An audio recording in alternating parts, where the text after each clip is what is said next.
nagpaalam ako ng paalam kay mami. Sinabi niya kasi pwede kami maglaro mamaya. Ngayon ako na boring.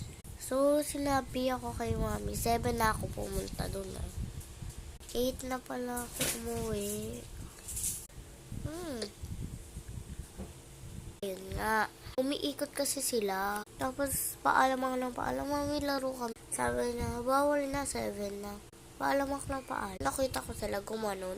Tapos, sabi ni Arya, tapos sabi ko, mami, pwede na. Andun na sila. Sabi niya, sige na. Yun, naglaro na kami. Sabi niya, gusto mo ba makita yung big egg ko? Sabi ko, sige. Doktor na egg.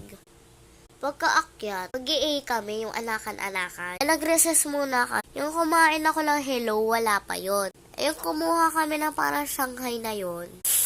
Parang may langgam rito ko. Pinahid ko siya sa damit ko. Ang maraming langgam ko sa katawan.